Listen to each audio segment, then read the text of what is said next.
Welcome back to TarHeelIllustrated.com. I'm Bryant Balcom, and from UD Arena in Dayton, Ohio, he's publisher Andrew Jones. We've got you covered with another edition of Three Things, this time following UNC's 95-68 win over San Diego State in the first four of the NCAA tournament.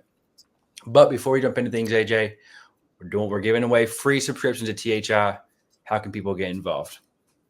Yeah, real quickly, we've already hit our number of 12,000 on Facebook. Probably tomorrow when I get to Milwaukee, I'll be able to go through and figure out who we're going to give the free subscriptions to. We're still going for it. 20,000 subscribers right here on YouTube, 40,000 followers on Twitter. Once we hit them, we're going to be giving away a bunch of free one-year memberships to THI. So go ahead and subscribe and sign up if you haven't. You could maybe get some free THI, which is great because guess what? We only give you a little bit of stuff here on these videos.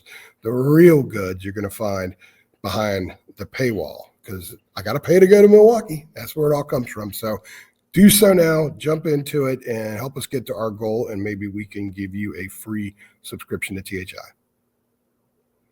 Absolutely. And getting back to the task and the game, for UNC, one thing we've talked about all year is the lack of getting those big runs. They'll have 8-2 runs, 10-4 runs, enough to make some noise, but not really keep the foot on the gas. And early on in the first half, it was 13-11, 2-point game. And then UNC just flipped the switch. Early on, they had struggled with 6 turnovers, just had more turnovers than field goals made for the first, I believe, 6 or so minutes, just kind of really struggling to get into a rhythm. And all of a sudden, it looks just like kind of they locked in, and it just intensity and the focus that they had were something that you wanted to see from the tip. But went from being up to at 13-11 to being ahead 31-13. They led by 16 at the under 8 timeout. Just a complete 180 from the first couple minutes. But something UNC has not done is really consistently keeping those runs, and they did that tonight. They started 5 for 5 from 3, something they really struggled with against Duke. They were 3 for 17. Elliot Cadeau was the only Tar Heel to convert a 3-point attempt. And they were 12 for 12 from the free throw line in the first half, just really clicking on all cylinders. And by the time, you blink and UNC was up 2, and you blink and they're up 20, and it seems like they just were completely dominating the Aztecs in every facet. A 20-2 run against one of the best defensive teams in college basketball. And don't say, well, they play in the Mountain West.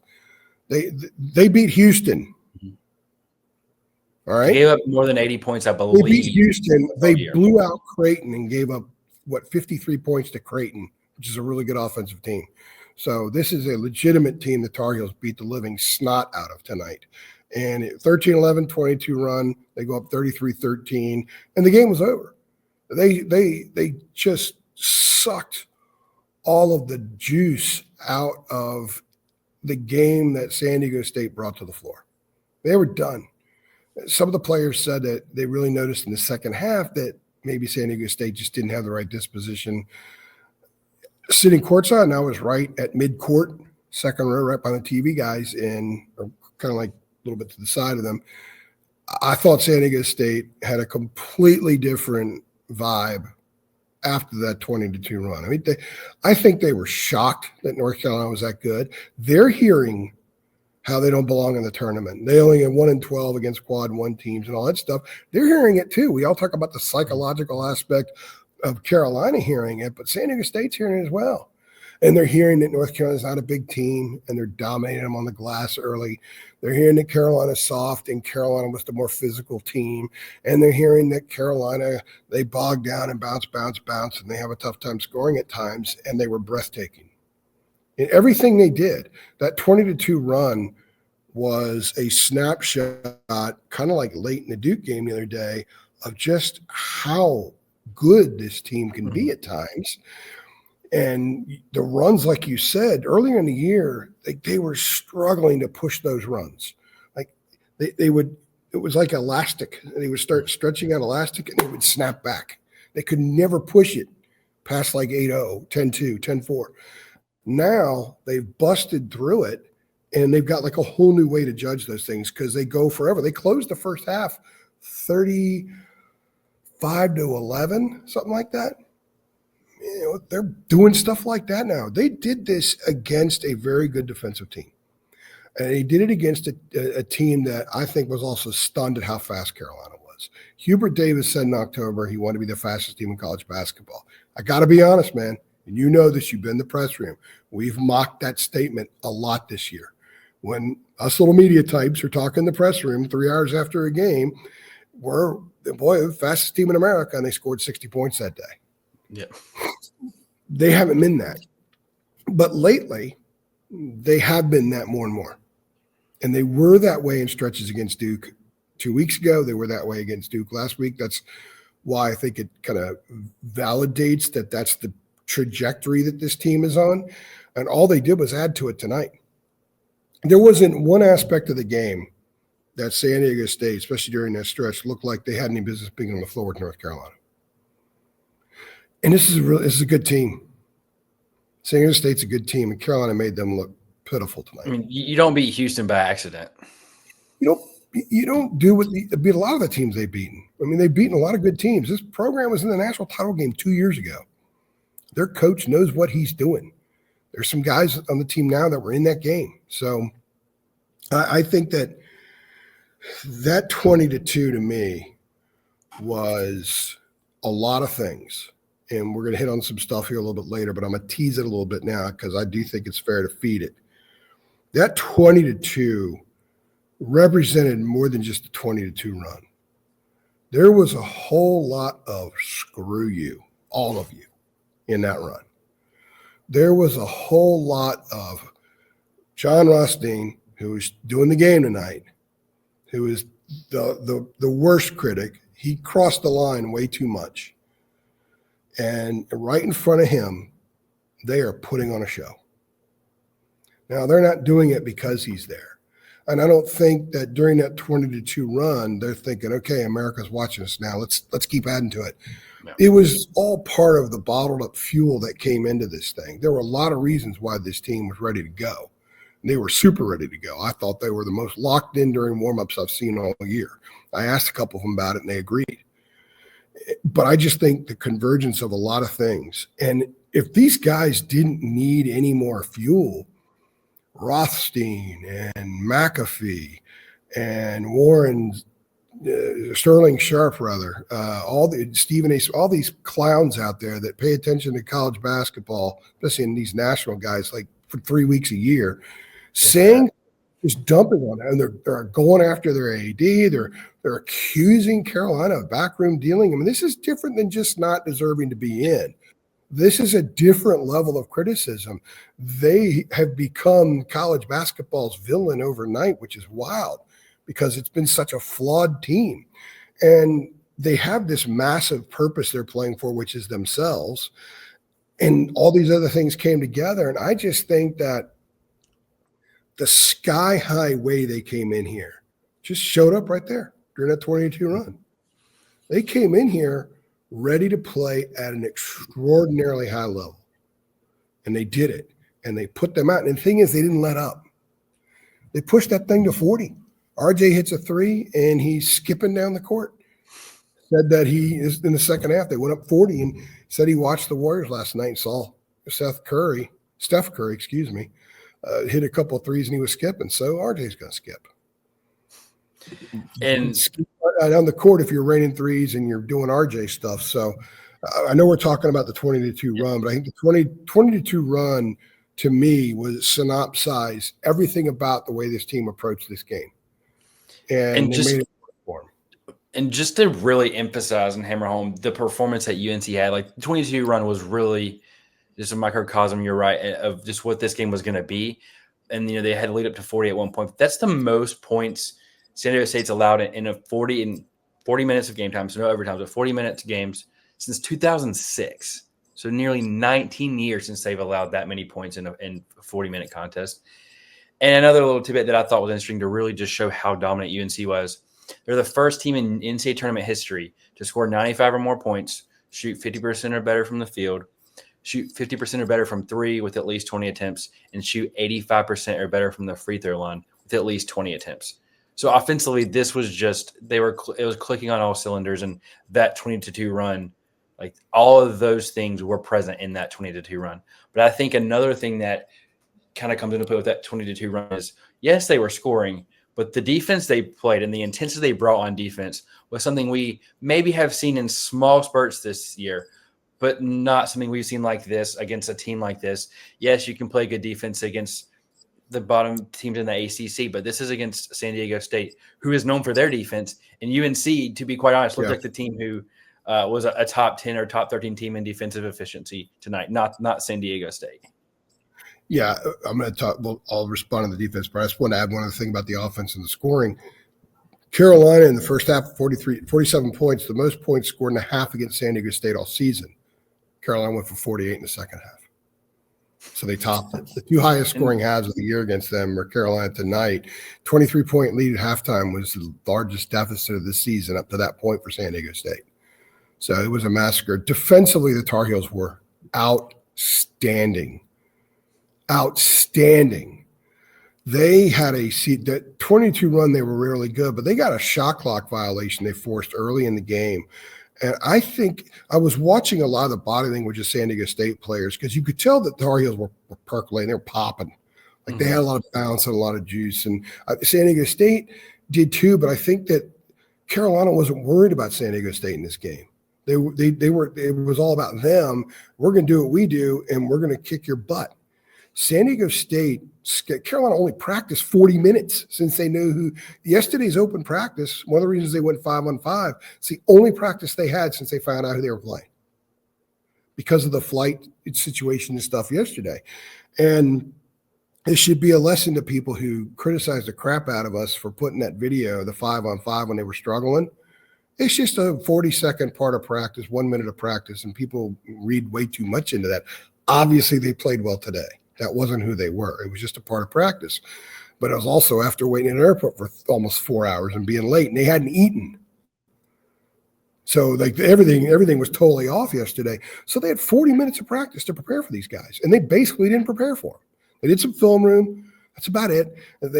Yet defensively, the way that they got around screens, Ian Jackson had a sequence in the first half during this whole period where by far the best he's ever done at getting around screen and then handling a switch.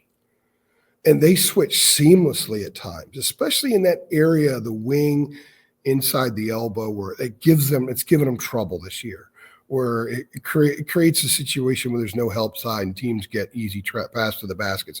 The only easy pass to the basket San Diego State got were on a couple of inbound plays, and they botched them. One of them was Elliott with the dunk or the block, and Elliott actually got burned on that play, but the dude bobbled the ball. But the way they went after it, their communication, they challenged everything. They did not let them drive. They like to get some shots for their bigs. The one big guy they had, I can't pronounce his last name. He got some stuff off, and he's a pretty nice looking player, but they didn't let him get a lot of touches. They were just totally out of sorts. And I thought as great as the Tar Heels were offensively, in the first half, they were better defensively. And a lot of the offense they got was because of the defense. And they were crashing the boards. They were challenging everything. They were the more active team. They were the more physical team. They were significantly the more athletic team. They were the more confident team. They look like a club tonight that can stick around this thing for a long time. But they've looked like this for a while. This goes back to, again, guys, when people were riding on us about, well, you're talking about them beating up on crappy teams. It wasn't who they were playing when we were talking about the way the Tar Heels started rolling with that 6-game win streak and winning 8 out of 10 to come into this tournament. It was the way they went about it. It was how they played. It was the good things they did and that they weren't doing well earlier. It was the way they approached it with the lineup, with Hubert with his rotations. He has finally settled on how he's going about things. The lineups he puts on the floor aren't head-scratching anymore. Everything just kind of started coming together. And that's why it was so impressive. That's why we were talking up what they were doing, is because their approach and their mission and how they made the mission become reality was why it was so impressive how they were playing there for a while. And you saw that tonight. So now people can't say, look at the opponent. Mm-hmm. If you want to say that, then you don't follow college basketball. You don't know that this is a good team they beat tonight. And they did it at an extraordinarily at an extraordinary beating and at an extraordinarily high level. The defense they played tonight in the first half was their best half-court defense of the season by far, and I got a few of the players to agree with me on that in the locker room, and they talked about it, and they took a ton of pride on it. And but I got a sidebar for a second. Elliot Cadeau's game management and in charge the first half was best I've ever seen. He was absurdly good in the first half in everything. His defense was outstanding in the first half, and he wasn't fouling. If this is the end of the road and they lose to Ole Miss, they made something out of this season. I know that they put themselves in a bad situation to have to come to Dayton and all that kind of junk, sweat it out and be ridiculed and all those things. Oh, they wore blue in Dayton. Okay, so what? They beat the snot out of this team tonight. And they're a much better team than they were earlier. So the whole objective in college basketball is to get better, keep getting better, and maybe you're peak at the right time and you do something special. Maybe this team does something special, but you have to be impressed with what they've done. You have to be impressed that Hubert now doesn't seem out of sorts with stuff. He kind of knows what his group is, and he's rolling. And all the guys have embraced what they are. I've talked to Ian Jackson a lot lately, and he's not playing that much in stretches, and he wants to win. People say, oh, Ian's got 1 foot out the door. You can't say that. He was as excited as anybody when RJ's raining those threes tonight. So when you play defense the way this team did, that means you have a purpose. Mm-hmm. And then when you flip it into the offensive performance they had, which was part of the 22 run, 47-24 at the half, or whatever it was, 23 and 24-point game at the half maybe. When you do that, you're playing with a purpose. When you're up 40 against this team on this stage, you're playing with a purpose. This club played with a purpose like I have not seen all year long. And they've been elevating that each week. So that's impressive. Carolina fans should be very, very happy with what they saw, not just because of the margin, but because of the purpose, the mission, and in achieving that mission. And you mentioned playing with a purpose. And if there's any team after the last 48 hours, if you've been on social media anywhere, if there's one team that has a reason to play with a purpose, it's this UNC team. There have been a lot of comments, mostly on the negative side, mostly on the hateful side of whether or not they deserve to be in the tournament, which team should replace them, this, that. And there have been other teams you could point to, but UNC's been the one bearing the brunt of all that negative discourse. And it seems like, and you were there in person, so you were privy to some things that I'm not, but it seems like they're embracing that. They're embracing kind of the villain role of the tournament and of the teams who are fans of teams who are on the bubble. But UNC's embracing that. They can't really change that narrative, but they're embracing it and using it to their advantage, it seems. You can go watch the interview. I asked Seth Trimble because he went through a series of questions about kind of leading up to this. And I said, so basically, you guys are just embracing the hate. And he said, yes, absolutely. They're embracing the hate. I mean, if you eliminate that, they've already been on this trajectory. Mm-hmm. So go back to last Friday night and the way they stormed back against Duke. And a lot of people were saying, and a lot of Carolina fans thought, well, gosh, they get in you, they can make a run.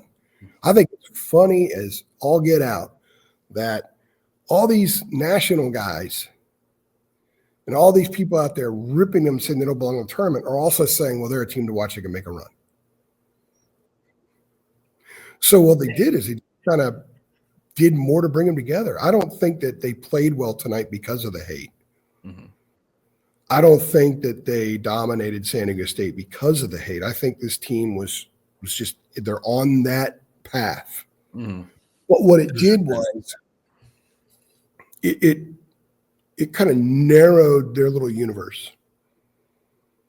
So like they're all on this little path together, excuse me, in a very narrow space. So they have to be connected completely with everything they do.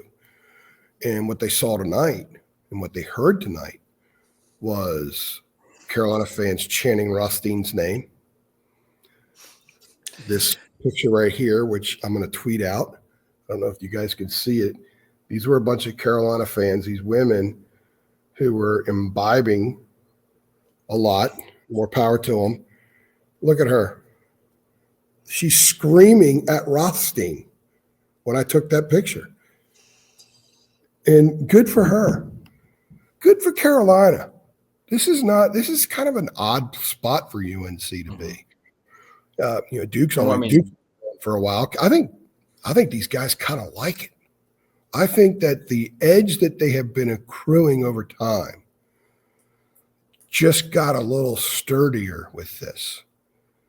And they're not going to sit around and say, well, John Rothstein said this, so I'm going to make all my threes today. That's not how it works. Yeah. It's just it's like stuff in the air. If you're somewhere and there's something slightly poisonous in the air and you're there long enough, you can start getting sick, right? Well, this is reverse. This stuff is in the air, and they're just kind of like getting this extra bit of vitality. They jump a little higher. They run a little faster. They get down in the defensive stance. Elliot Cadeau's rear end never been closer to the floor in his life until tonight because of the way he was getting down in his defensive stance. All that stuff just helps. And embracing the hate could make for a very, very fun storyline to cover, a very interesting storyline for the outsiders. And it'll be very fascinating to see how long this takes. Because they're going to go to Milwaukee and get a lot of the questions they got here. There wasn't a ton of media here. There were a few national people here, and they asked about some of that stuff. National writers like ESPN, someone that wasn't critical of them at all publicly. They're going to go to Milwaukee, and there'll be a little bit more of that. Mm-hmm. And it'll be very, very interesting and there'll also be this ACC versus SEC thing. 14 bids versus 4.